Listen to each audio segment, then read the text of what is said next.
I want to go now to Professor Daniel Sheehan, who's going to be joining us along with Remy Cornwall in a joint discussion. They have a few different things they're going to be covering of the limitations of the second law of thermodynamics, along with new research that defies standard thinking about heat engines, may offer a path to a new kind of energy generation. So this isn't strictly propulsion related. This dovetails into what we work with though. And they're going to be talking about, again, the second law of thermodynamics, Maxwell's demon, and of course, retrocausality as well. So everyone, please welcome them, and let me hand it over to Daniel Sheehan now. Sir? Great. Tim, thank you very much. Can you guys hear me okay? Okay, good. All right, what I'd like to do is actually kind of go to a talk from a couple of years ago at one of the Starship conferences. As most of you are, probably all of you are aware, about 10 years ago, DARPA and NASA put together the 100-year Starship conference out in Orlando. And I was invited to that by Chris McKay at NASA Ames because we knew each other and he was aware of some of the work I was doing associated with thermodynamics. And it turns out that some of these ideas probably pertain certainly to any kind of interstellar travel, but also as kind of a case study in science, which is many people consider heretical, but at the same time has good standing at this point. So let me share a screen of and kind of look at a talk. Can you see an outline in front of you? Yeah, it looks great. Thank you. Okay, good. So what I'd like to do is talk about two kinds of starships, one which people normally envision and one which we live on, and then talk about the energy requirements for a mission, at least in kind of broad sense, and then discuss thermal energy, which is something that most people kind of take for granted, but in fact is probably the primary energy source on Earth, at least that might be accessible. And then talk about the second law, which of course has a great mystique around it, which actually forbids many scientists from actually discussing it in a serious way. Then I'd like to discuss heat recyclers, which are devices which take heat and should be able to turn it back into work, and discuss a couple of examples from work done here at the University of San Diego. We've investigated, the teams here, roughly about a dozen different types. Most theoretical, actually not most. Most started theoretical, and some have actually been demonstrated or have substantiation in the laboratory. Finally, some applications and some conclusions. So first of all, if you look at the standard conception of a starship, if you look at the time in years that it takes to travel to a distance in light years, you just divide by velocity divided by the speed of light, the beta number from special relativity, and that'll tell you how long it'll take to go. Traveling at the speed of light for a distance of 10 light years, of course, is 10 years. But if you're only going at a tenth the speed of light, it'll take you 100 years. The second starship is the one we live on, and it's been around for 4.5 billion years, and will be around for probably at least that amount of time, one way or the other. Whether we're with it or not is another matter, until the sun goes into the red giant phase and subsumes the Earth. Now, the necessities for a starship, if you wanted to boil it down to three things, you certainly need matter to get there. You need energy to propel it. And of course, there's no point in going if there's no humanity behind it. What I'll be discussing is simply the energy aspect. Now, this first type of starship, well, there are two kinds of energy you'd want to consider. One is propulsion. Another one is operation and life support. Okay. Again, these are rather broad categories. Now, for propulsion, let's say you're aiming for a velocity of about a tenth the speed of light. And let's say your spacecraft is maybe a small generational one, 1,000 tons, which would be kind of maybe on the light side, I don't know, 10 to the 6 kilograms.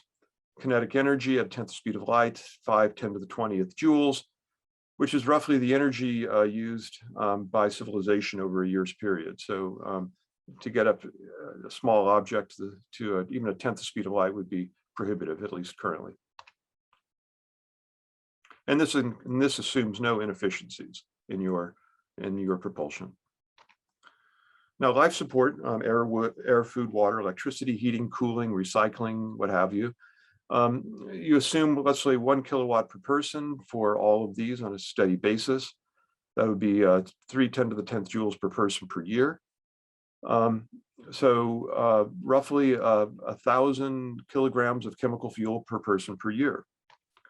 And if you want to have a distance of 10 light years at a 10th the speed of light, that would take 100 years.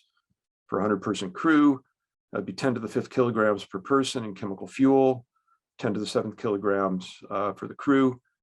And the kinetic energy associated with bringing that up to the speed of light, 10 times the world's energy use for a year. So again, prohibitive. Again, no inefficiencies are assumed here. So chemical fuels are probably not going to get you where you want to go. Alternatives.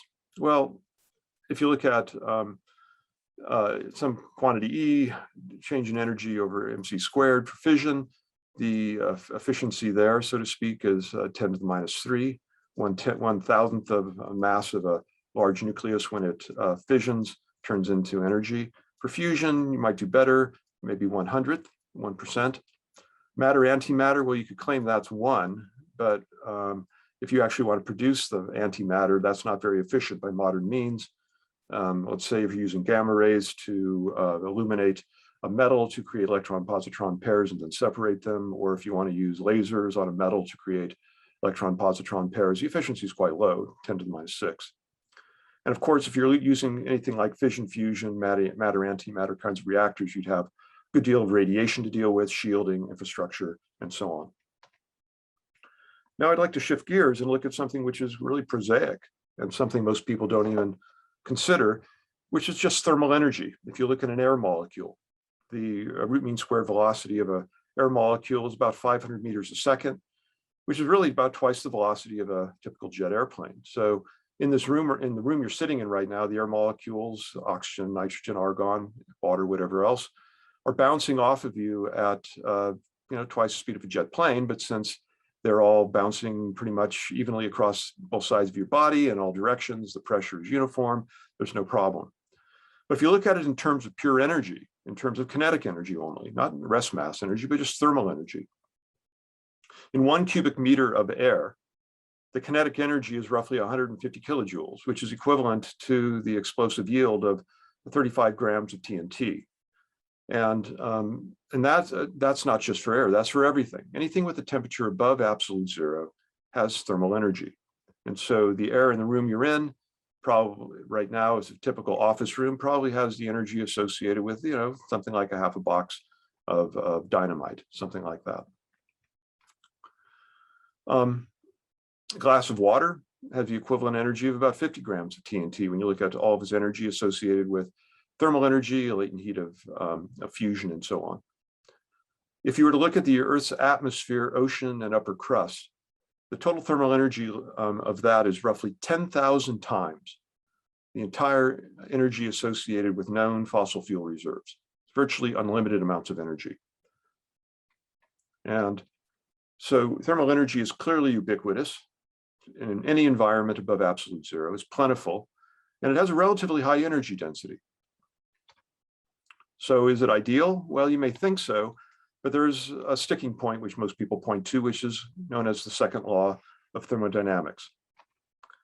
Now, if the second law could be bent or broken, then thermal energy would in fact become probably the most ubiquitous, plentiful, high energy density, recyclable, and inexhaustible energy source available around. Now, there are 4 laws of thermodynamics. There are the zeroth, first, second, and third. The zeroth and third, well, they're pretty much, how should I put it, definitional. They are not, well, the zeroth law was invented last. After they had the first, second, and third law, they realized they had forgotten the law, and so they backed up and put in the zeroth. If they find another one, they'll call it the negative first, I assume, but who knows. The zeroth law simply has to do with temperature and equilibrium, basically saying that thermometers exist, not too profound. The third talks about fiduciary entropies. Third law, in fact, can be claimed to have been broken by a number of different kinds of things like superconducting currents and so on. And one of my friends, Marlon Scully, once said that the third law has all the weight of an Italian traffic advisory. It's the first and second law, which are the heart and soul, the meat and bones of the flesh and blood of thermodynamics. And these two laws are rather simple. I mean, first law is conservation of energy. And the second is that the entropy of the universe never decreases and tends to increase. Now, there are lots of different ways of stating the second law. We'll talk about that in a moment. Excuse me, back up. But let's look at the first law just as kind of a, how should I put it, a case of how laws actually develop. In 1800, the law of conservation of energy would apply to kinetic and potential energies, basically things you would find in a standard Lagrangian, gravitational potential energy, rotational kinetic energy, and so on. In 1850, it was discovered that heat is a form of energy. And so that was thrown into the pot to keep conservation of energy intact. 1905, you have rest mass energy. 1940, roughly, you have 0-point energy. 1970, false vacuum energy. 1998, dark energy.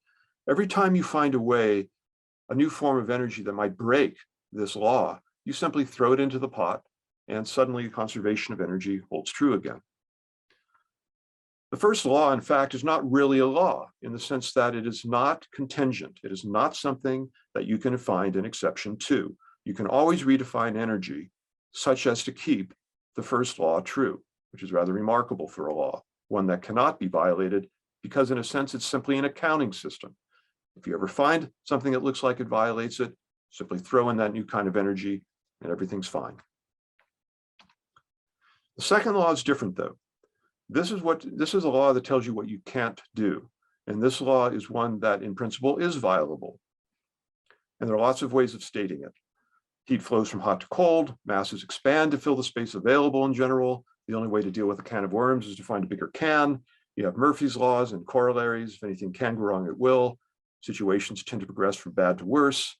Perpetual motion machines are impossible. Now, this is a nice one because this one has a ring of shame to it, which is probably one of the principal ways in which you and I and other people who think work with ideas which are unpopular are held in place. And of course you have, we're all going to die. And that's probably the ultimate statement of the second law. But there are formal and technical forms of the second law which are worth looking at. My favorite and often considered the gold standard of second laws was developed in 1850 by Kelvin, also known as the Kelvin-Planck law, when it was finally put in place. No device operating in a cycle can produce the sole effect of extraction of a quantity of heat from a heat reservoir and the performance of an equal quantity of work. In other words, you can turn some heat into work, like in a heat engine, but you can't turn it all into work. You only can turn a fraction of it, and the best you can do for a heat engine would be the Carnot efficiency. Entropy of the universe is always, for any entropy change in the universe, for any natural process, will always be greater than or equal to 0. And that means entropy changes for the universe or for a closed system less than 0 are not possible. Perfectly efficient heat engines are impossible, and by extension, perfectly efficient refrigerators are also impossible. And then, of course, perpetual or perpetuum mobile of the second type are impossible. When Vlada Capek and I wrote the only text, apparently, in the scientific literature on challenges to the second law back in 2005, we collected 21 different formulations of the second law and 21 different formulations of entropy. Entropy is also a malleable quantity. The scientific historian in WAG, Clifford Truesdale, once said, every physicist knows what the first and second law are. The only problem is no two physicists have the same definitions. And you'll often find that to be the case when you speak to physicists and chemists about the second law. They have their own favorite version of it. And they ultimately all point in the same direction, but in subtle ways they are different. But in the second law is probably unique, maybe not unique, but certainly maybe at the top of the pile in terms of having a mystique. This is a kind of an imaginary shield around it, which makes it very difficult to discuss it in a rational way with scientists. And this mystique springs from imprimatures put on the second law by various renowned scientists over the years, from Einstein to Arthur Eddington, Enrico Fermi, and many others, who say things about the second law which make it so intimidating that people are afraid to approach it. And as a result, well, there's no progress. The law that entropy always increases, the second law of thermodynamics holds, I think, the supreme position among the laws of nature. Well, and then it goes on to say, if your theory goes against the second law, I can give you no hope. There's nothing but to collapse in deepest humiliation. This old chestnut is trotted out on a regular basis to try to keep people, I think, bucked up to believe the second law is still in great shape and will go on forever. The history of the second law up to about 30 years ago might have borne that out, but not really anymore. History of the second law, you can trace back almost 200 years now to Sadi Carnot in looking at the heat efficiencies, the efficiencies of heat engines. It really got on the map about 1850 when theoretical physicists started coming into play. Rudolf Clausius made maybe the first formal statement of the second law, Lord Kelvin, then Rudolf Clausius again, defining entropy, 1867, the famous Maxwell-Demon thought experiment, which in fact was a straw man when it started and has remained a straw man for the last 150 years, and yet continues to attract attention largely as a whipping boy. 1872, Ludwig Boltzmann with the famous H theorem, which of course is a theorem which is based on a faulty assumption, the Stochel Ansatz. 1890, Willard Gibbs, Foundation of Statistical Mechanics, Max Planck, beginning of quantum mechanics, which actually arose from considerations of thermodynamics. 1910, pretty much all the major statements of the second law had been stated by then. It's been over 100 years now, and not much new has been said about statements of the second law. If there were to be a new 21st century formulation, it should be something like this, in my opinion. For any spontaneous process in the universe, the entropy never decreases, except when it does. Now, when it comes to second law challenges, we're in a golden age right now. Since 1995, roughly about 25 years ago, there have been actually closer to 4 dozen challenges entered into the refereed scientific literature. More than 80 articles have been published, maybe closer to 100 now, I'm not sure. There have been 4 international conferences. These have been held at the University of San Diego starting in 2002, and with conference proceedings from the American Institute of Physics. The technical monograph I referred to earlier by Capek and me, and really an untold number of patents, probably in the US and world patent literature. It's really unclear to me how many patents actually deal with the second law. These are crypto patents in a way. These are ones which actually deal with second law violators, but are not phrased in that sense because they probably wouldn't have gotten through the patent offices otherwise. I know of at least a couple. Now, what does it mean to violate the second law? Well, in the Kelvin-Planck sense, this would correspond to what is called a heat recycler. So you would have some thermodynamic system right here, which does some work for you, and then has some waste heat as a result. That waste heat goes to the heat recycler. That heat recycler turns that heat back into work, which goes back into the system. And in principle, then, you should be able to create a feedback system, enclosed both the system and the heat recycler, in which useful things get done in the system, which generate waste heat. And that waste heat gets recycled by the heat recycler back into work to keep the system running. This is why it would be called a perpetual motion machine. So, would such things be possible? Well, we've investigated a number of them at the University of San Diego over the last 3 decades or more. And I'm only going to talk about a couple of them, the ones that are currently under study, some of the ones that have been finished, have been put aside. But this is a general idea which pertains to a number of them, which is born upon the idea of what is called epicatalysis. And this is what is called an epicatalytic thermal diode. Epicatalytic refers to the type of catalysis that undergoes, and diode because it has a one-way direction for heat. So an epicatalytic thermal diode would work in a following way. Imagine that you have a molecule, A2, so it's a diatomic, let's say it's homonuclear, something like oxygen, nitrogen, or hydrogen, something with the same molecule, same atom making up the molecule, which can dissociate into two atoms. And this would occur on surface 1. Now, this molecule is formed as a molecule because that's a more stable energetic configuration of the two atoms.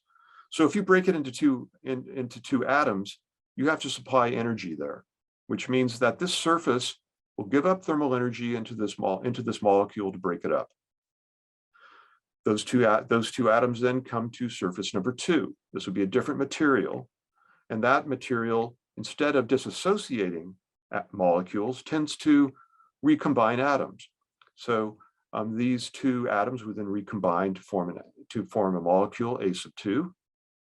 And then these could cycle back to surface 1. Now notice what happens here. Surface 1 provides heat energy to break the molecule into atoms. Therefore, it cools and is at temperature 1. Meanwhile, surface 2, because it is getting the energy of recombination from atoms into molecules, gets energy from these atoms forming the molecule, and therefore heats up, temperature 2. So now you have created what appears to be a spontaneous temperature differential, temperature 1 and temperature 2. Once you have that, you have the makings of a heat engine. That temperature 2 can be heat from the temperature 2 can be flowed through a heat engine with regular Carnot or less efficiency back into temperature 1, heat bath, and work comes out. So this thermal diode then would, in principle, violate the second law. It has turned basically heat into work. If you were to put a box around this thing, work would come out of it until the whole system cools down to the point where it would no longer work. On the other hand, if you continually feed heat into surface 1, this thing should run forever. In fact, this concept was tested. There were a number of theoretical papers supporting the idea going back to Physical Review E back in 1998, and also a further one, which coins the term epicatalysis in Physical Review E in 2013, Journal of Non-Equilibrium Thermodynamics, and then some modeling done for sustainable energy technology assessments. And so we've talked about the theory where you have molecules which break up on two different surfaces and cycle between the two, creating a temperature differential, a steady state temperature differential between two materials. Now, to give you an idea of what that would correspond to in everyday life, imagine that you had a cup of coffee sitting on your desk, which stays hot forever and is being fed energy by an ice cube nearby. You would expect the ice cube to heat up, melt, and form a pool of water. You would expect the coffee to cool off as well, and everything should come to thermal equilibrium of your room. But if you created a situation where something in your room stayed hot forever or cold forever, or if the two interplayed with each other such that they had a temperature differential between them and never came to thermal equilibrium, that is a classic example of a second law violation, which you never see in everyday life. But you can create this situation in the laboratory. So here's an experiment that had its roots back in the year about 2000, and the definitive experiments were done in 2013, published in Foundations of Physics in 2014. Follow-up experiments I'll talk about later. US patent associated with this listed down at the bottom. So here's the basic experiment. You have a vacuum system, high vacuum down to about 10 to the minus 6 torr, at least when you start. And you have a black body cavity. This black body cavity is enlarged over here. And the black body cavity has current passing through the outer envelope of the cavity, such that it heats up ohmically to a temperature of anywhere from room temperature up to about 2000 degrees. Pressure inside the cavity is typically 10 to the minus 6 when it's not being operated, and up to about 1,000 to 100th of a torr when fully operating. So here's what happens. This is a black body cavity right here, and you would expect two thermocouples on the inside to have the same temperature, and they do under normal circumstances. The walls of the cavity are made out of tungsten. The thermocouple is covered with about a micron thick of tungsten also, and a second thermocouple has rhenium coated on the outside. Now, the walls of the cavity can be made out of either tungsten or rhenium. I'm going to give you the tungsten case, but the rhenium case was also done with comparable results. So here's what happens. If you heat up this black body cavity, pass current through the walls and heat the whole thing up to 2000 degrees or any temperature below that, let's say, both of these thermocouples read the same temperature when you're in pure vacuum. This is exactly what you'd expect. It's basically the thermocouples are thermalizing inside this black body cavity. No big deal. Now you put in helium. Helium is an inert gas. And again, the thermocouples come to the same temperature as the cavity walls. That's not surprising either because, well, helium is an inert gas. There are no chemical reactions associated with it normally. But now, if you put hydrogen gas, when hydrogen gas was introduced into this cavity at the same pressures with the same temperature walls, the temperatures of these two materials were vastly different. For pressures on around from a 1/10 of a torr up to about 10 torr or so, the effect was most pronounced. And it was found that the rhenium cooled with respect to the tungsten by over 120 degrees and stayed there. In other words, here is a black body cavity in which your two materials come to different temperatures, large temperature differentials over 100 degrees Kelvin, and stay there indefinitely. This is a formal violation of the second law of thermodynamics.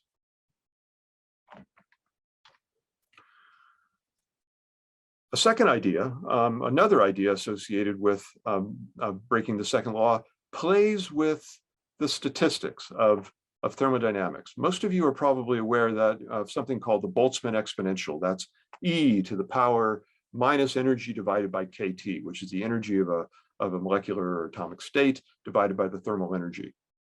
And if you wanted to look at the relative populations of, let's say, two energy levels in a thermodynamic system, the way you would express it normally is to say, well, the difference in population or the ratio of populations of the higher state to the lower state is simply e to the minus delta E between the two states divided by the thermal energy, Boltzmann constants times the absolute temperature.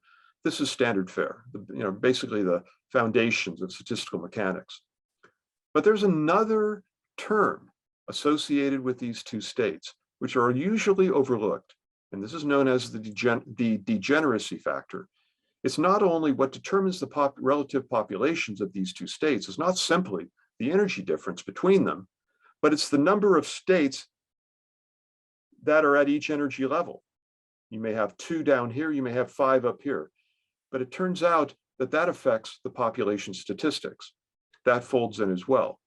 So it turns out, coming to this diagram, if you had a physical system in which your energy states were in such a way that you have a ground state with let's say just 1 in the population, 1 state there, second one would have 2 or 4, 8, 16, 32, 64, and so on. If the degeneracy of these states increases sufficiently rapidly, then it becomes favorable for a particle at the lowest state to wander up and make thermal jumps up to the highest energy state available if the superdegeneracy criterion is met, such that it can get not just a thermal energy jump when it's all done, but many thermal energy jumps at once if it were to fall down by this route. This drop from here could be 10 kT, which would be what's called superthermal, or energy enough to do work. This principle of superdegeneracy was worked out by Larry Shulman and I and published back in 2019, and we've done some other work on it since then. So how might this work? Let's consider something like a superdegenerate thermal photovoltaic. Now, all of you are probably familiar with how a regular photovoltaic works. Here we have a p-doped semiconductor over here. And over here, we have an n-doped semiconductor. Between an N-doped and P-doped semiconductor and a diode, you have what's called the depletion region, where you have an electric field and a potential drop called the built-in potential. The way normal photovoltaics work is the following. A photon, given by this red squiggly line, comes into the semiconductor and ejects a photon from the valence band of the semiconductor up into the conduction band. That electron then can wander around, but when it reaches the region over here of the depletion region, the electric field here sweeps it into the N region. And so you have electrons building up over here on this side of your semiconductor. And on the other side, where your hole has been created over here, that ends up being a positive charge. And as a result, you have a positive and negative charge. And from that, you create electricity through a load, and everyone's happy about this. This is called a regular photovoltaic. It uses a high energy photon with energy greater than the band gap energy in order to work. This has no violation of the second law associated with it whatsoever. But if you were to build a number of what's called a superdegenerate ladder in the band gap here by putting in dopants of correct type and quantity, such as to create a superdegeneracy ladder where the number of possible states at each level is greater than the previous one, satisfying the superdegeneracy condition. In principle, then, purely thermal photons could go from the valence band, hopping by thermal energy jumps, up through the conduction band, up through the forbidden band, up into the conduction band, and then act like a regular electron and a regular hole, and you would have been using thermal energy to do it. This is a superdegenerate thermal photovoltaic. This is a theoretical construct right now. We are still working on the experiments associated with it, but this itself would be basically a photovoltaic that works at room temperature or anywhere else around room temperature without any light available except regular infrared associated with the environment. If you got electricity out of this system, this would be a violation of the second law as well. So what could you do with heat recyclers? Well, pretty much anything you could do with anything else that produces work: heating, cooling, refrigeration, electricity. The power densities associated with some of these are actually quite large. For things like the epicatalytic thermodiode, the power densities per unit area are something on the order of 10 to the 5th watts per square meter or higher. They can be quite large.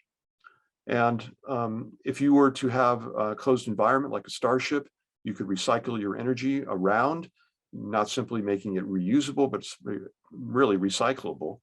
And so thermal energy, if it becomes recyclable with good thermal insulation, it is essentially, you've created a nearly inexhaustible energy supply. So what does this mean for the second Starship Earth? Well, this is what keeps many of us in the game here. Energy makes the world go round. That's pretty clear. Energy is the currency of change. Nothing changes in the world or in nature whatsoever without an energy exchange of some sort. In the humanistic sense, the energy making the world go round doesn't just mean the rotation of the Earth or the orbiting of the Earth around the sun. Energy makes the world go round chemically, thermodynamically, economically, politically, geopolitically, militarily. We do virtually everything for energy's sake. Worldwide use is roughly power use is roughly 18 terawatts, and energy itself and the energy and the industry around it probably corresponds to probably 10 to 20% of the world's economy, depending on how you count it. Of course, there are finite supplies of most of the energies we're interested in that aren't renewables. Oil, maybe we may have 40 years left, gas 70, coal 250. And if we use it all, we'll burn the planet down. Consequences, of course, are obvious: climate, environmental change, pollution, global warming, ecosystem destruction. For me, the worst consequence is the Anthropocene mass extinction that we're currently overseeing. I think that's it's the greatest sin of humanity at the current time. Insufficient supplies, of course, lead to economic instability, shortages, famines, social unrest, and military interventions, as the United States has seen over the last many years. So, to summarize, heat recyclers would be useful both in Starship Type 1 and Starship Type 2. And Our world has plenty of energy in it. There's 10,000 times more of it just lying around than all the fossil fuel reserves. But if energy is recyclable, you'd never actually go through it even if you tried. You just simply keep going around and around and around with the same stuff. So, challenges of interstellar travel. Time, space, and energy are the challenges. Heat recyclers offer mitigation to the energy issue. Now, starships are a collection of impossible technologies, whether you have photon rockets or Alcubierre drives, wormholes, cryopreservation, whatever. It's just a collection of impossible technologies. And I decided to put together what I would consider my own logarithmic scale of difficulties. So this is a difficulty scale. And at the top, I think for humanity, I think an interstellar mission is probably just about at the top of the difficulty scale. So APEC is considering things which are certainly near the top or at the top. Interstellar propulsion systems, of course, I would put right up near the top as well. Controlled nuclear fusion. Earlier in my career, I was a plasma physicist, and controlled nuclear fusion, I would certainly say something with a Q greater than 1. Certainly one that is, let's say, commercial, is tremendously difficult and probably will not be seen in our lifetime, at least if we go along the route of the tokamak. Apollo moon mission I'd put up near the top. Earth's orbit, breaking the sound barrier was pretty tough. Breaking the second law is really not that hard. It just takes a little bit of imagination and the ability to go against the grain. Wright brothers airplanes, tough. Hang gliding is not so bad. Flying a kite's fun. Crashing a plane is trivial.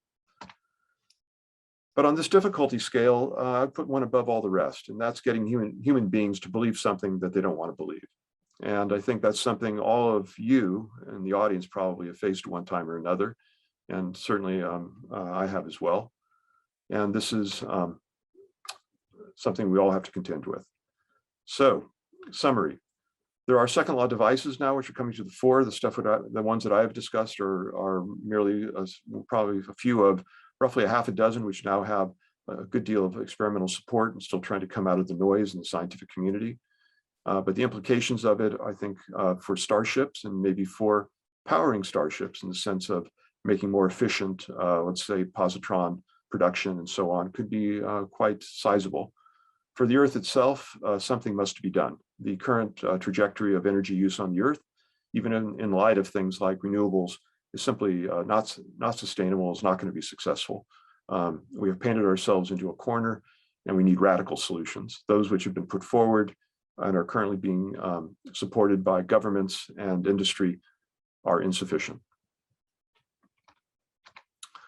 That's it. So thanks for your attention. I'd love to entertain any questions you may have. Wonderful. Well, Daniel, thank you so much. So let me do this. I'm going to remove Spotlight and I'll stop sharing there. I want to put this on gallery view, and everyone, please give Professor Daniel Sheehan an enormous hand. Sir, thank you so much for joining us today and presenting. And